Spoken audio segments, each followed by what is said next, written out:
예수님께서 부활하셨습니다. 안식 후 첫날에 이른 새벽에 예수님을 사랑했던 여인들이 향품을 들고 예수님의 무덤으로 향했습니다. 그런데 저 멀리서 보니까 이 무덤의 문이 열려 있는 거예요. 아니, 왜 저렇게 열려 있지? 그러면서 그 여인들이 그곳으로 들어가서 보니까 예수님의 시신이 없는 거예요. 근심이 찾아옵니다. 예수님의 시신이 어디 갔지? 그런데 그때 찬란한 모습으로 천사 둘이 나타나서 이 여인들에게 이야기를 해줍니다. 예수님은 여기 계시지 않고 살아나셨느니라 라고 이야기를 해줬습니다. 너무 기뻤습니다. 여인들이 이 이야기를 제자들에게 가르쳐주기 위해서 가는데, 다른 복음서에 보면 그 가는 도중에 예수님을 만난 거예요.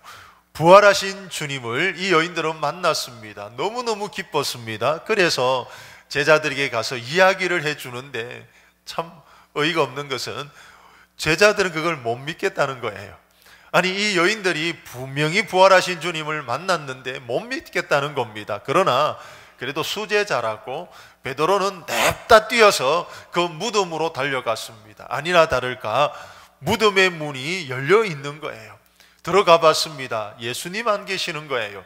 세마포만 그렇게 놓여져 있고 예수님이 없는 겁니다. 그래도 아마 이 상태에서도 베드로는 반신반의했던 것 같아요. 근심하면서 집으로 돌아옵니다. 그런데 그날 밤에 그들은 아직도 안식일을 지내기 위해서 예루살렘에 머물러 있는데 무서워서 문을 꽁꽁 걸어 잠그고 있는 그때 예수님께서 나타나신 거예요. 부활하신 주님이 나타나셔서 던지신 첫 마디가 평안하냐 이렇게 물으셨습니다. 너희에게 평강이 있을지어다. 그러면서 제자들에게 예수님의 그 손과 옆구리를 보여주셨어요. 아니, 선명하게 또렷이 그 손에는 못자국과 창자국이 있는 겁니다. 제자들이 너무 기뻤던 거예요. 근데 문제는 요때 도마라는 제자가 여기에 없었어요. 어디 갔는지. 도마는 하여튼 그 자리에 없는데 나중에 도마가 왔는데 제자들의 얼굴에는 상기된 모습과 흥분을 가라앉히지 못하는 목소리로 이야기해 줍니다. 예수님이 살아나셨다. 예수님이 살아나셨다. 여기에 오셨는데 예수님 부활하셨다 라고 이야기해 주는데, 어이가 없게도 이 도마는 안 믿어요. 하는 소리가 이런 겁니다. 아니, 그걸 어떻게 믿노? 내 손가락을 그 예수님의 그 못자국 난 손에 한번 넣어 봐야 되고, 자기의 손을 그 옆구리 한번 집어넣어 봐야지 믿지, 예수님 부활하신 거 어떻게 믿느냐라고 도마가 이야기합니다. 의심 많은 도마입니다. 자, 여기서 이 모이기를 좀 힘써야 될 것 같아요. 하여튼 모이기에 힘써야 되는데 도마는 이 모일 때 안 모이니까 예수님을 못 만난 거예요. 저는 여러분들이 이 결정적인 순간 언제 은혜가 주어질지 모르기 때문에 늘 모이기에 힘쓰시는 여러분 되시기를 주님의 이름으로 축복합니다. 늘 모이는데 힘쓰세요. 결정적인 은혜가 언제 임할지 모른단 말이지요. 그런데 이 도마는 기회를 놓쳐버렸습니다.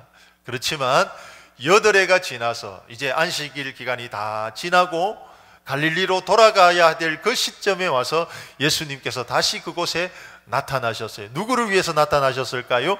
도마를 위해서. 예수님은 한 명의 제자도 그냥 놔두실 수가 없었던 것이지요. 그래서 도마에게 나타나서 말씀합니다. 손을 내밀면서 도마야, 네 손가락을 여기 한번 집어넣어 보아라.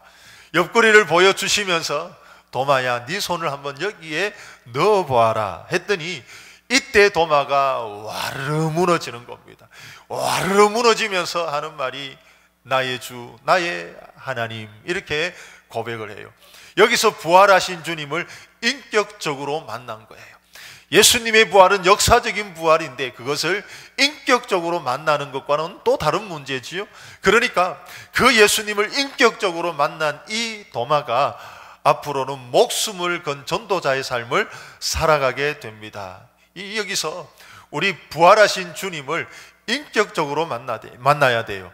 예수님은 분명히 역사적으로 부활하셨습니다.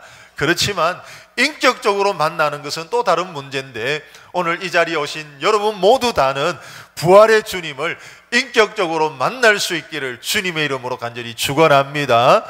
그러면 부활이라는 이것이 우리에게 어떤 의미가 있는 것일까? 예수님 부활하신 게 도대체 나에게 어떤 의미가 있지요?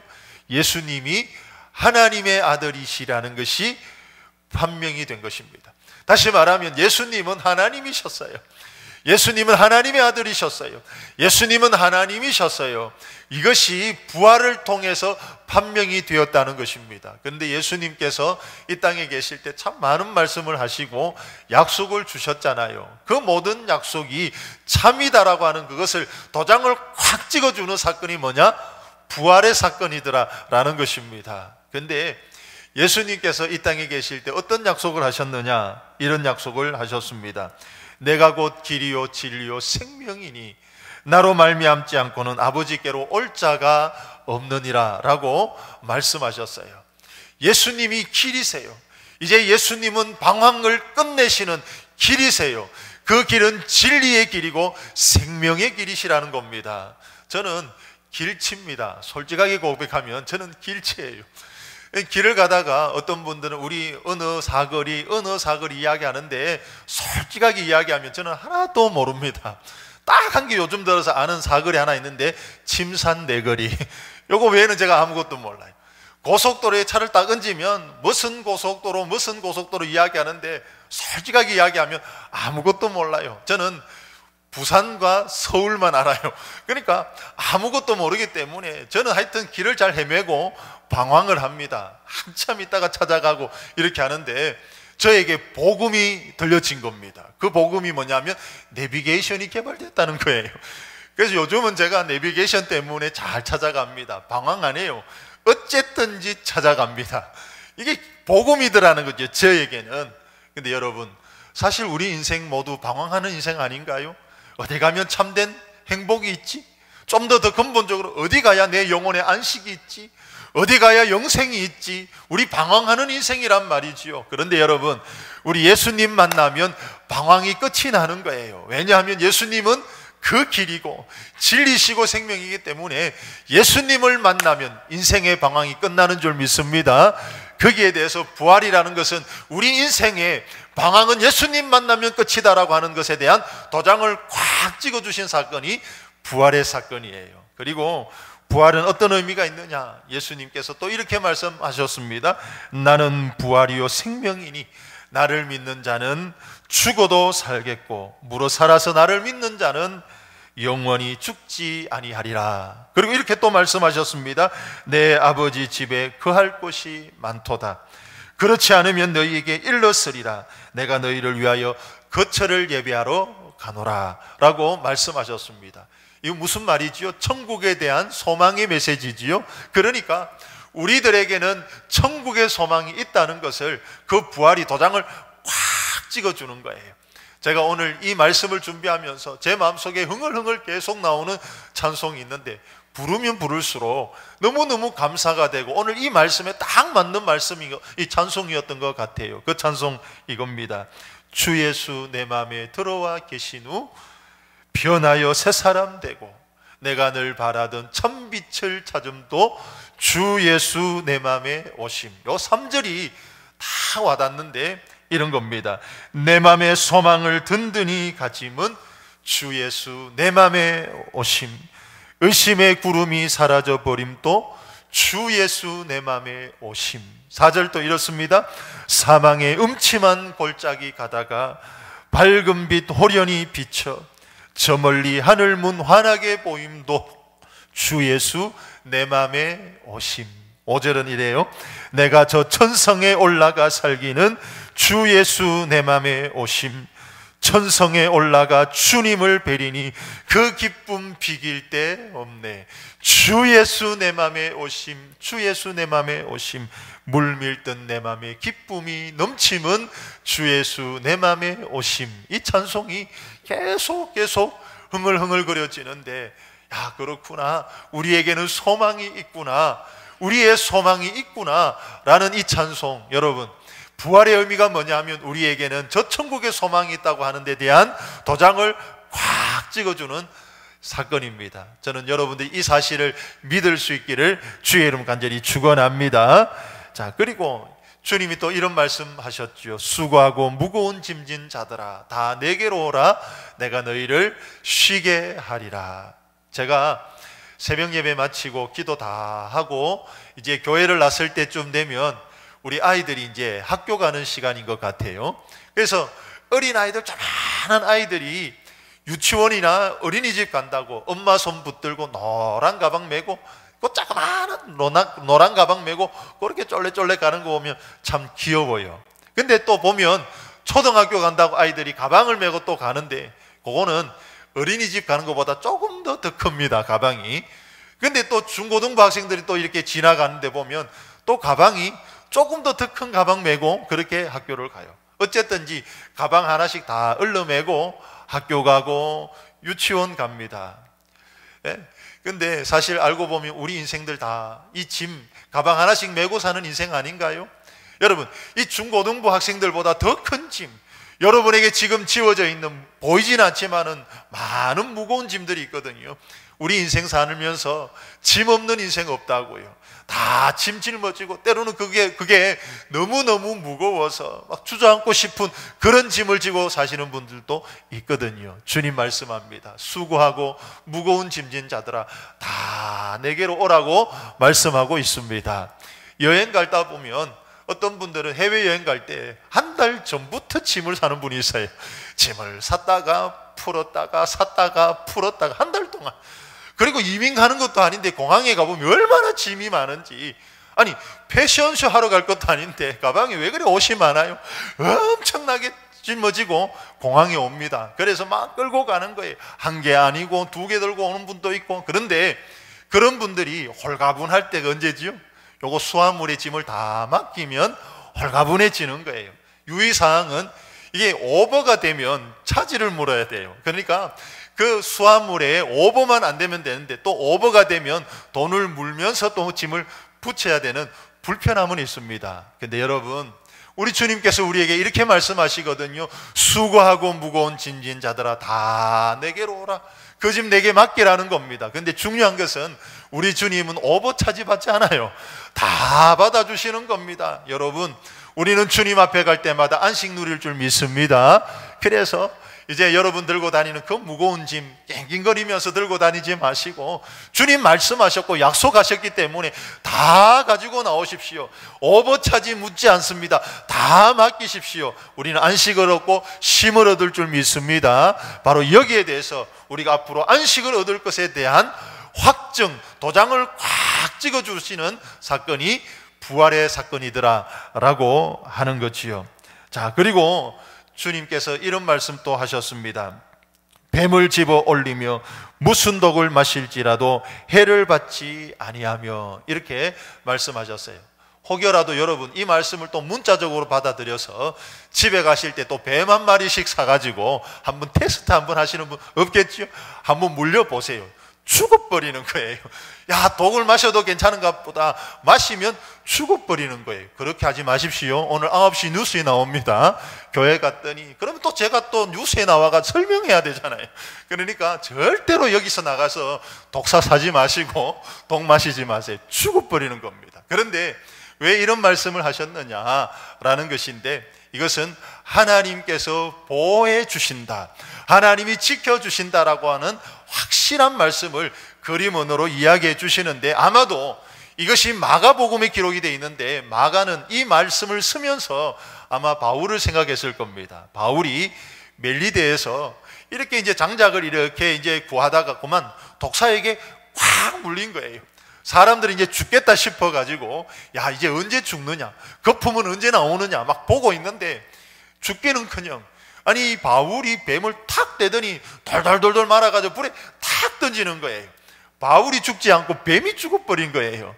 자, 아마도 이 사건을 딱 보면서 아, 하나님께서 이렇게 지켜주시는구나 라고 하면서 기록을 했을 거라고 생각이 됩니다. 여러분, 하나님께서는 우리가 인생 걸음 살다가 독사를 만날 때도 있고 사나운 들짐승들도 만날 수 있고 무서운 문제들 많이 만날 수 있겠지만 하나님께서 여러분 지켜주실 줄 확실하게 믿습니다. 주님이 지켜주실 줄 믿습니다.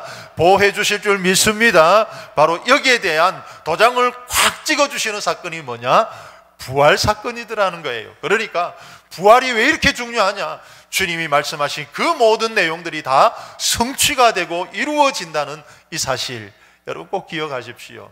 오늘 말씀을 꼭 기억하시되, 우리 주님께서는 하나님의 아들이시고 그분은 살아나셨고 그분은 우리와 함께 하시는 것 꼭 믿으시기를 주의 이름으로 간절히 축원합니다. 출애굽기에 보면 모세라는 인물 나오지요. 이 모세가 어느 날 호렙산에 양을 끌고 가는데 저 앞에 떨기나무가 있는 거예요. 호렙산은 돌밖에 없기 때문에 떨기나무가 딱 한 개 있습니다. 근데 그 나무에 불이 붙은 거예요. 아니, 근데 불이 붙었는데 이게 나무가 타지를 않는 거예요. 이상하다 싶어서 가까이 갔더니 그 나무 안에서 음성이 들리는 겁니다. 모세야, 모세야. 이 모세를 부르는데 가까이 갔더니 하나님께서 모세에게 너 이스라엘 백성들을 출애굽 좀 시켜야 되겠다 사명을 주시는 거예요. 이때 모세가 이 하나님께 묻습니다. 그럼 좋은데, 아니 이스라엘 백성들이 하나님의 이름이 뭐냐고 물으면 제가 뭐라고 대답하겠습니까? 라고 물었어요. 이때 하나님께서 모세에게 가르쳐 주신 이름이 나는 스스로 있는 자다. 영어로 말하면 I am who I am. 나는 나다. 이렇게 가르쳐 주신 겁니다. 그런데 이게 현재형으로 되어 있다는 거예요. 나는 나다. 하나님께서 지금 이야기해 주신 그 이름의 뜻은 뭐냐면 나는 현재적으로 너와 늘 함께 하시는 하나님이시다.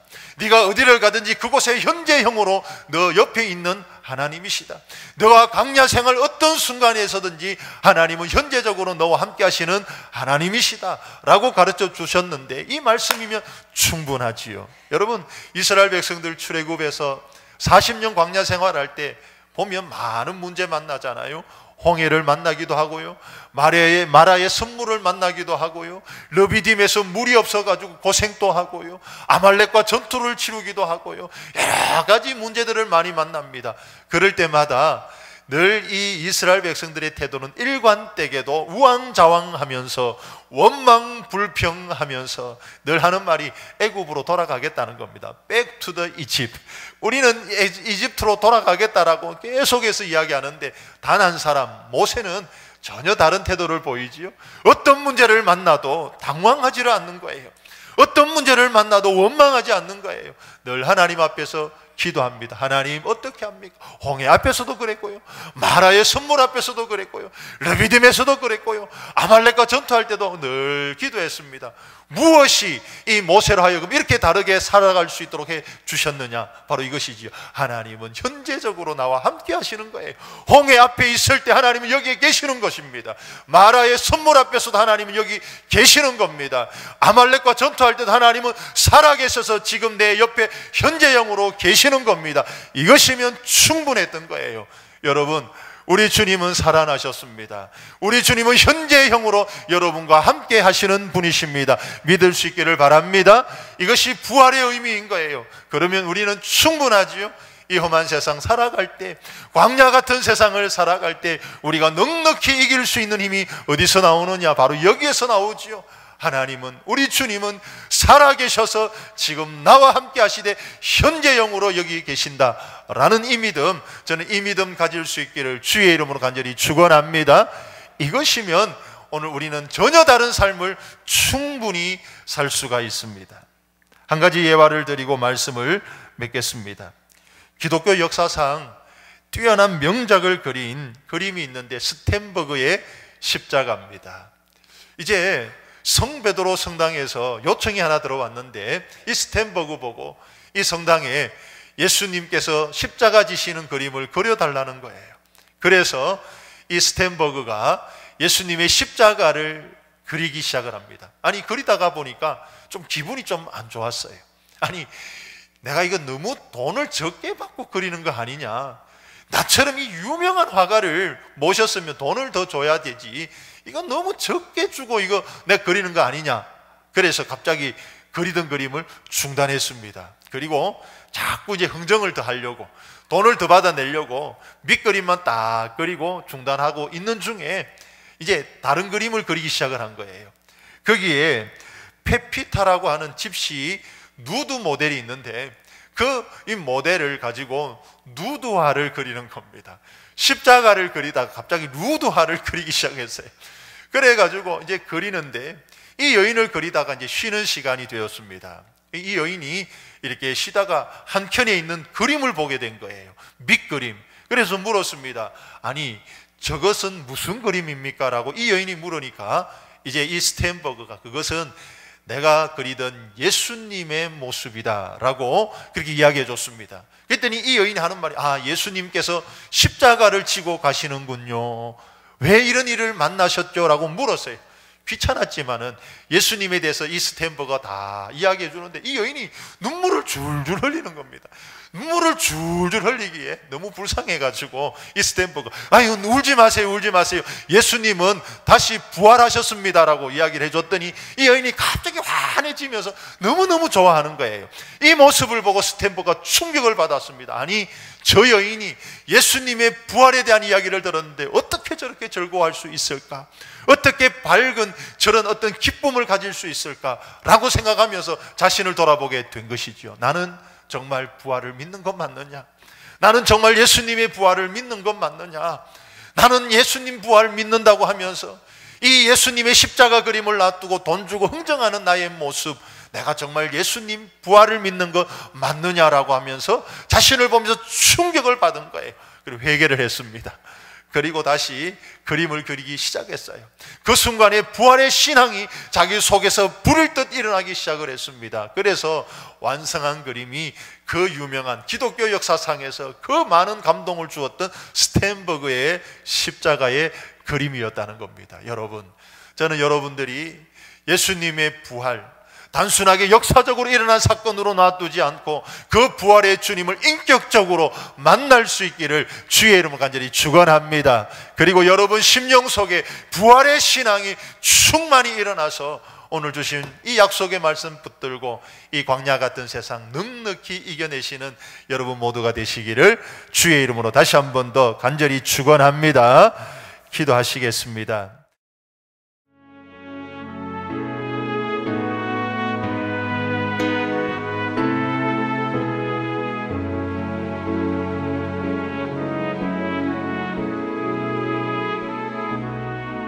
주님 앞에 섭니다. 모든 염려